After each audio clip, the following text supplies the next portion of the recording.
Hello, this is Bill Webb, aka Billy Indiana. Today I'm going to do a short board game spotlight review for Star Wars Jabba's Palace, a love letter game. So if you're curious to learn more about this little game, stay tuned.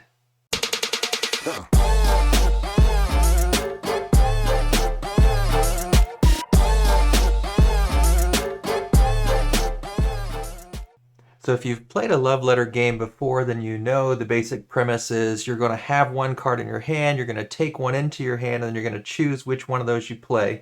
And then depending on how many players are in the game, you might be going after another player, you might be just protecting yourself. There's a lot of different things. We'll look at some of the functions of these cards in this Star Wars version.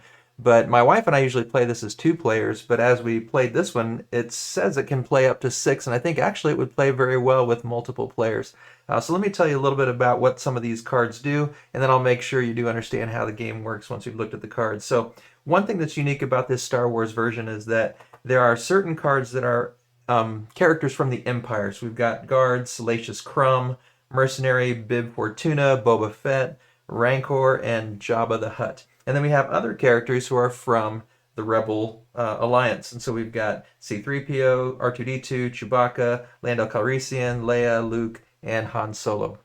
And like in all the other versions of Love Letter, they each have different characteristic skills or abilities for the cards. So for instance, if we look at the Guard, it's similar to what you might have seen in other Love Letter versions. It says choose another player and guess a number. If they have that number in their hand, they're out.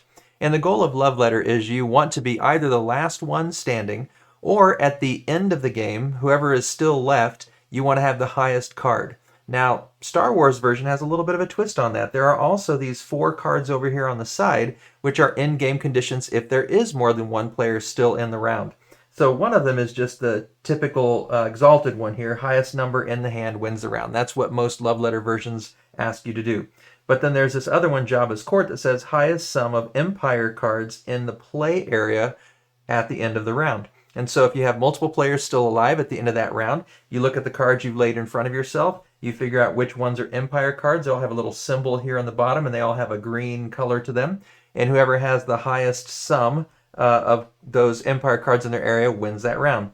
My Kind of Scum says the highest number of Empire and Rebel in their hand both win the round. And so at the end of the game, there may be, depending on how many people are playing, just 1 player that wins, 2 players that wins, and so you have multiple options there. And then you've got Rescue Mission, which is kind of like Jabba's Court, but it's the most Rebel Alliance cards in play area wins the round. And so instead of just always being the player with the highest card at the end, if there's more than one that are still alive in the round, you've got a few things you could do here. And these tiles up here are just to keep track, and like in a 2-player game, you just play until someone gets 6 of those little scoring tokens. They're nice little plastic round tokens.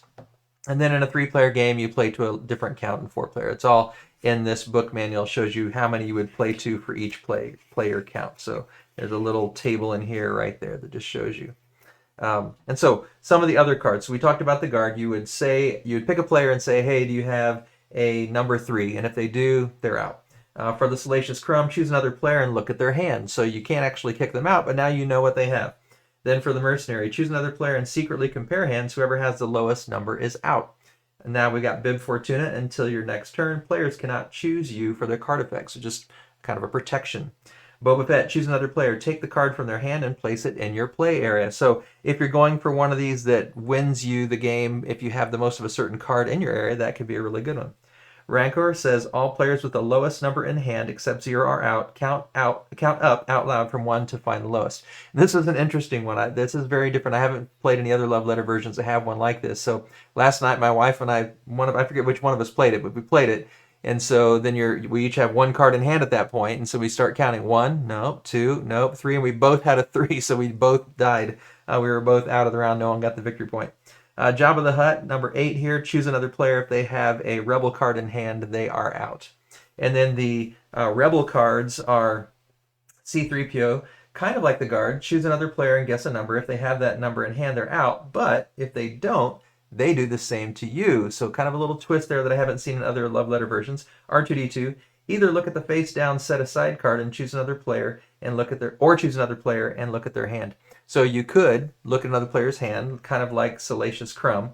But at the beginning of the game, in a 2-player game, you always set 1 card face down off to the side. No one knows what it is, so you're not for sure going to know all the cards that are in play because there's one, maybe Jabba the Hutt's out there and you're just waiting for it to come, but it's not even in play.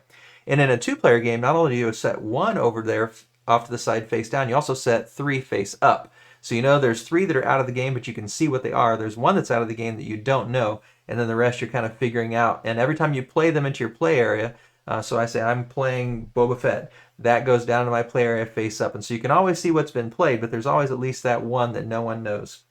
If we've got R2-D2, either look at the... Oh, that's what I just read. Chewbacca, choose another player. If they have a 4 or less of an Empire card, they're out. Lando Calrissian, choose another player and look at their hand. You may trade hands with them. Leia Organa, draw 2 cards. Keep 1 card and put the other 2 on the bottom of the deck in any order. Luke Skywalker, choose another player. If they have a Empire card in hand, they're out. And then Han Solo, this is a unique one. At the end of the round, if you have this card in hand, gain 1 victory point. So you might not win that round because you got a 0, but if this is still in your hand, you still get a victory point. And so it's interesting. A few little twists and turns in this one. We've also got these cards over here that just player aids for up to 6 players. And so, yeah, I'm really excited to play this one with more players. My wife and I played for a while last night. We enjoyed it. But there were enough times where I had the Luke Skywalker or the Jabba Hutt, or she did, and we played it, and just one turn in, the other person was out, and it felt like it would have been better with more than just 2 players. So while we really like a lot of the other Love Letter versions at 2, I think this one will definitely play much better at higher counts. In fact, in some ways, I almost feel like the higher count for this one, the better. And so I'm really excited to play this with 4 or 5 or 6 whenever we can get a bigger group together. We tend to like the Love Letter games. They're pretty easy to teach, and they're very quick little filler games. We like the Star Wars theme, and so this was a fun one to pick up. So if you like Star Wars themes, if you like simple card games, if you like the head-to-head, but maybe in more of a not 2-player game, because I wouldn't necessarily recommend it for 2 players only, maybe you want to try Star Wars Jabba Palace, a Love Letter game. If you've enjoyed this video, if it's been helpful at all, I'd love it if you'd click on that thumbs up down below.